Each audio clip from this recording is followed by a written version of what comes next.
세계 문을 여는 창의문교회 금요일 매일 큐티 주님만이 왕이십니다. 찬양하시겠습니다. 주님만이 왕이십니다. 주님만이 왕이십니다. 주님만이 왕이십니다. 주님만이 왕이십니다.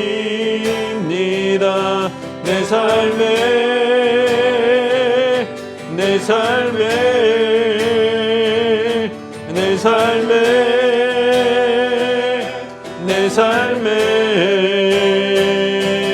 모든 이름 위에 뛰어나신 이름 왕의 왕 예수께 엎드려 경배해. 모든 이름 위에 뛰어나신 이름 왕의 왕 예수께 손 들고 경배해.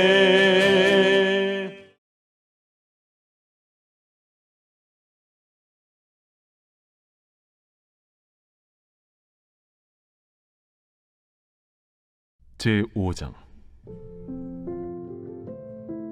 그 후에 유대인의 명절이 되어 예수께서 예루살렘에 올라가시니라. 예루살렘에 있는 양문 곁에 히브리 말로 베데스다라 하는 못이 있는데 거기 행각 5이 있고 그 안에 많은 병자, 맹인, 다리 저는 사람, 혈기 마른 사람들이 누워 물의 움직임을 기다리니 이는 천사가 가끔 못에 내려와 물을 움직이게 하는데 움직인 후에 먼저 들어가는 자는 어떤 병에 걸렸든지 낫게 됨이러라. 거기 38해 된 병자가 있더라. 예수께서 그 누운 것을 보시고 병이 벌써 오래된 줄 아시고 네가 낫고자 하느냐? 주여, 물이 움직일 때에 나를 못에 넣어주는 사람이 없어 내가 가는 동안에 다른 사람이 먼저 내려가나이다. 일어나 네 자리를 들고 걸어가라. 그 사람이 곧 나아서 자리를 들고 걸어가니라. 이날은 안식일이니 유대인들이 병 나은 사람에게 안식일인데 네가 자리를 들고 가는 것이 옳지 아니하니라. 나를 낫게 한 그가 자리를 들고 걸어가라 하더라. 너에게 자리를 들고 걸어가라 한 사람이 누구냐? 고침을 받은 사람은 그가 누구인지 알지 못하니 이는 거기 사람이 많으므로 예수께서 이미 피하셨습니다. 그 후에 예수께서 성전에서 그 사람을 만나 이르시되 보라, 네가 나았으니 더 심한 것이 생기지 않게 다시는 죄를 범하지 말라. 그 사람이 유대인들에게 가서 자기를 고친 이는 예수라 하니 오늘 말씀은 또 그 후에 유대인의 명절이 되어 또 명절과 관련 있는 이야기입니다. 요때는 9월에서 10월 사이 초막절, 장막절이라고 하죠. 이렇게 초막절 또는 장막절. 요때 이제 예루살렘으로 가셨을 것이다. 그때로 보입니다. 그때 이제 한 인물과 관련해서 이야기가 진행이 되는데요.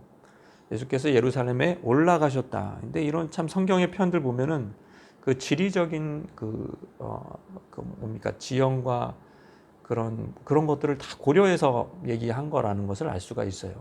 내려가면 내려가는 거고, 오르막길이면 올라가는 거고, 내려가면 내려가는 거고. 예루살렘은 산지라 올라가는 겁니다. 이렇게 올라가요. 그래서 이제 거기서 예수님이 이제 예루살렘 성에 들어갈 때 문들이 여러 개 있거든요. 총 느헤미야 시대에 9개의 문이 있어요. 그 중에 하나가 이제 양문이다. 양의 문. 그 제사 쓸 때, 제사 드릴 때 이제 짐승들이 왔다 갔다 하는 문이죠. 글로 올라가셨어요. 여기서 중요한 것은 양문 곁에 어떤 연못이 있었다. 그 이름이 히브리 말로 베데스다였습니다. 베데스다. 이거는 이제 집이라는 뜻이죠. 히브리어로. 거기서 이제 헤세드, 그게 은혜, 그러니까 은혜의 집이라는 뜻입니다. 베데스다. 그 히브리 말로 베데스라는 못이 있는데 이게 이제 고고학적 발굴하고 일치한대요. 5개의 기둥이 발견됐습니다. 실제로 비바람을 피할 수 있는 그곳에 항상 각종 병자들과 그 가족들로 붐비고 있었다는 거죠. 맹인, 다리 저는 사람, 혈기 마른 사람 모두 병고침을 받지 못하면서 안식을 누릴 수 없는 사람들이 거기에 모여 있었다는 것입니다. 하나같이 이제 자리 깔고 뭔가를 기다리고 있었어요. 뭘 기다리고 있냐? 이 병자, 맹인, 다리 저는 사람, 혈기 마른 사람들이 누워서 가끔 천사가 못에 내려와 물을 움직이게 하는데 움직인 후에 먼저 들어가는 자는 어떤 병이 걸렸든지 낫게 되밀어라. 막 이런 것들을 막 이제 뭐 연구를 해가지고 뭐 이게 지형적으로나 뭐 이렇게 스스로 물이 막 이렇게 움직일 수도 있다 뭐 이런 것도 있는데 그냥 성경 그대로 믿어봅시다. 천사가 진짜 내려와가지고 물을 한번 동인다는 거예요. 뭐 이런 것까지 부인할 필요는 없죠. 이게 전설이든 뭐든 안에 뭐 그런 소문이 들었든 뭐든 간에 그런 사람이 나은 사람이 뭐 한 사람이도 있으니까 이렇게 그 소문 때문에 실제로 낳았고 간증했으니까 이렇게 많은 사람들이 모여 있는 거 아니겠습니까? 예수님이 여기서 이제 이 은혜의 집, 참 은혜의 집이에요. 그런데 이제 은혜의 집인데 물에 동할 때 천사가 가끔, 그러니까 언제 올지 몰라요. 그 물을 이렇게 천사가 와가지고 휘저. 그러면은 은혜의 집이라 그러면은 이제 누가 나와야 돼요? 많이 나와야 되죠. 근데 지금 선착순 1등만 나왔어요. 딱 한 명. 선착순. 먼저 들어가는 자. 그러니까 1등. 선착순이고 1등이에요. 그것도. 금메달만 나와요. 그러니까 약간 은혜의 집인데 뭔가 좀 굉장히 너무 아쉽죠, 이게. 거기에 막 예를 들어서 뭐 수백 명이 거기에 앉아가지고 병자들이 전국의 각지에서 벌써 수백 명이 모여가지고 뭐 1000명이 모여가지고 가족까지 막 그러고 있는데 한 명만. 그 언제 될지 몰라. 밤에 될지 몰라. 언제 될지 몰라. 그리고 이제 또 은혜의 집인데 또 하나는 거기서 1등으로 들어가는 자는 누굴까요? 예를 들어 자릿세가 있으면 제일 비싼 자, 돈 많은 사람. 제일 가까운 데가 제일 비쌀 거 아니에요. 누가 거기서 돈을 받는다면 돈 많은 사람 아니면 사지가 멀쩡한 사람이 할 거 아니에요. 중증 장애인은 아닐 거 아닙니까? 이렇게 지금 38년 된 병자가 있더라. 이런 사람은 안 되는 거예요. 그러니까 이런 사람이 제일 은혜를 받아야 되는, 이 제일 지금 치유가 필요한 사람인데 그 사람은 지금 못 들어가요. 오히려 사지 멀쩡하고 약간 좀 뭐 골이 아프다든지 뭐 이렇게 이빨이 안 좋다든지 이런 사람이 먼저 들어갈 거 아니에요. 1등만 들어가니까. 이게 뭔가 은혜의 집이라기보다는 희망 고문의 집이었다. 이 집은 희망 고문의 집. 뼈 말리는 집이다. 여기는. 굉장히 고문만 하는 거예요. 이게. 은혜를 주는 곳이라고 포장은 돼 있지만 실제 은혜 받는 사람은 하늘의 별 따기보다 어렵다. 그래서 이게 뭘 비유하냐? 이게 뭘 상징하냐? 바로 율법주의. 유대교의 율법주의를 상징하는 것입니다.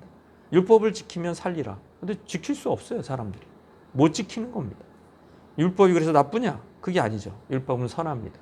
근데 인간의 육신의 연약함으로 하면 못 지켜요. 그러니까 이게 딱 그런 것을 유대교의 한계를 보여주는 것이다. 그렇게 이제 많이 정리가 돼 있죠.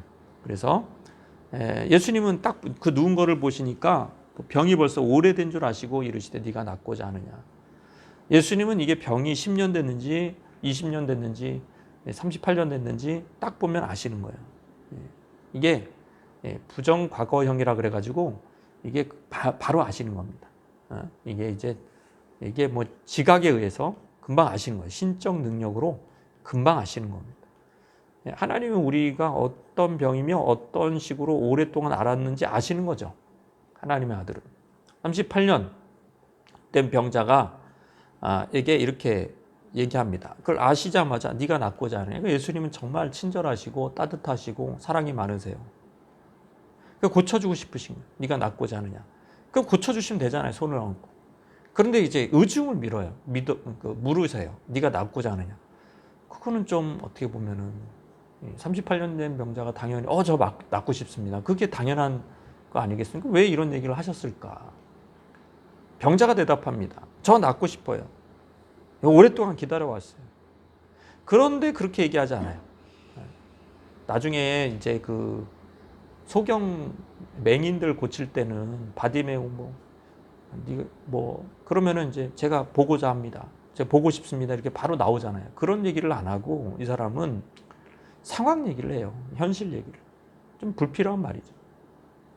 어떤 명의가 내 고쳐줄게 그러면은 아멘 하면서 이렇게 딱 붙잡아야 되는데 그게 아니고 이제 자기가 자기 나름대로의 구원의 계획을 얘기합니다. 그게 뭐냐면은 이제 물이 동할 때 자기가 1등으로 터치할 수 없는 이유, 도와주는 사람이 없다 나를. 그러니까는 당신은 사실은 이게 가로 열고 도와줘라 나를. 그래서 나를 빨리 들어다가 1등으로 넣어줘라 이런 얘기를 한 거예요. 예수님을 조력자로 네가 낫고자 하느냐, 아 잘됐다. 그럼 당신이 지금 물을 동할 때 나를 좀 넣어주세요. 이런 식으로. 그러니까 예수님에 대해서 전혀 모르는 거예요. 예수님이 자기 병을 고칠 수 있다라는 믿음이 전혀 없고 자기가 고치는 방법을 예수님한테 지금 설득을 시키고 있는 거죠. 이거는 물이 동할 때 내가 나요. 이건 제 병은 못 고친다니까요. 당신 누군지 모르겠지만 내 병은 고칠 수가 없어요. 내 병은 여기 천사가 물이 동할 때 그때 1등으로 가야 고치는 병인데 그때 나를 넣어줄 1등으로 데려가줄 사람이 없는 게 그게 문제예요. 이러면서 예수님은 가르치고 있잖아요. 자, 이게 이제 우리의 현실을 얘기하는 겁니다. 우리는 단순하지 않아요. 예수님 단순하게 얘기해요. 네가 낫고자 하나요? 아멘, 낫고 싶습니다. 우린 그렇게 얘기하잖아요. 우리는 누구도 안 낫고 A도 안 낫고 B도 안 낫고 의사도 나을 수 없다 그랬고 내가 여태까지 노력을 많이 했고 내가 기도도 많이 했고 내가 기도원도 다녔고 내가 그랬는데 부모님도 기도해주고 어머니도 기도해주는데 아무것도 안 됐습니다. 이런 얘기하는 거죠. 이게 우리의 현실을 얘기하는 거예요. 이 사람이 모자라다고 얘기하면 안 돼요. 지금 이런 사고방식 우리도 가지고 있다는 것을 자기만의 구원 공식을 붙들고 있는 거예요. 예수님이 바로 앞에 있는데도 먼저 들어가는 자는 낫는다라는 그 공식을 깨지 못하는 거죠.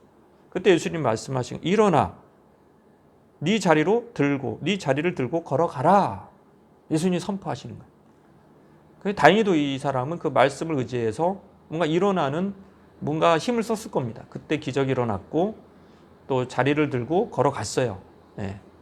정말 부활에 가까운 이 기적 아닙니까? 이 안진뱅이가, 이 중풍병자가, 안진뱅이 아닌 중풍병자가 이게 지금 낫는다는 게 기적이죠.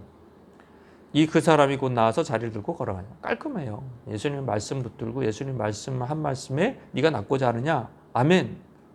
내가 낫고 싶습니다. 그럼 일어나 네 자리를 들고 걸어가라. 딱 두 마디로 끝내버렸습니다. 그랬더니 막 이제 사람들이 난리가 났어요.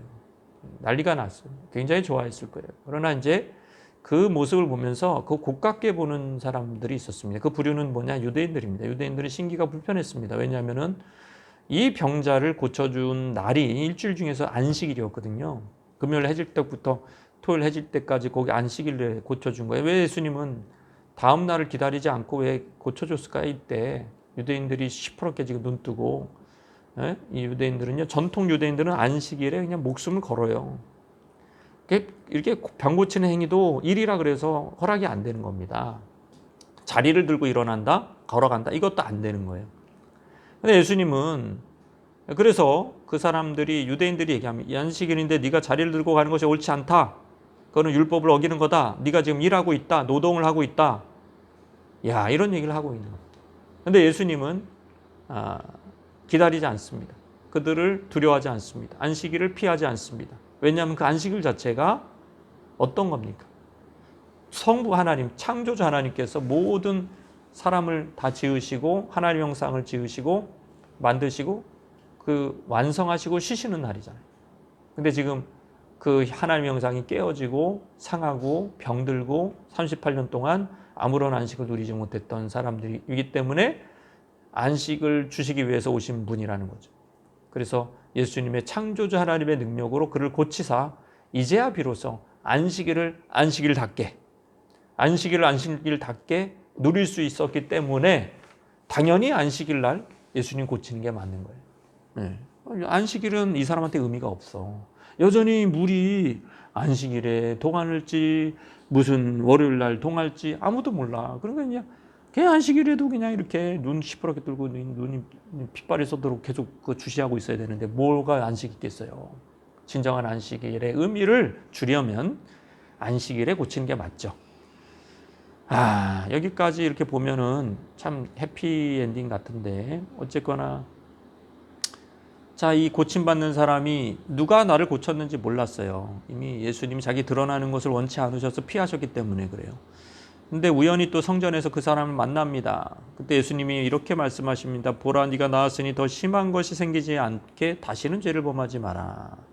여기는 38년 동안 누웠던 이 중풍병의 병이 자기의 저지른 죄의 결과였다는 것이죠. 이제 육체의 치유를 먼저 예수님 베푸시고 이제는 영적인 문제에 직면하게 합니다. 죄 짓지 말라는 거예요. 죄악된 생활을 포기하라는 거예요. 단념하라는 거예요. 그러면 그거는 더 위험하다는 거죠. 또 병이 생길 수 있다는 그런 암시도 됩니다. 그래서 예수님은 그러니까 이게 이렇게 없어요, 정답이. 병을 고치시고 영을 고치시고 마음을 고치시고 영을 고치시고 몸을 고치시고 왔다 갔다 하실 수 있어요. 우리는 딱 고집스럽게 어떤 치유와 기적은 그거는 말씀을 믿고 해라.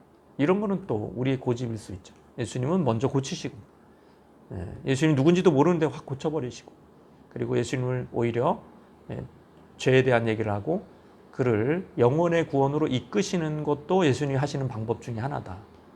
그런 걸 우리가 막 이렇게 제한하지 말아라.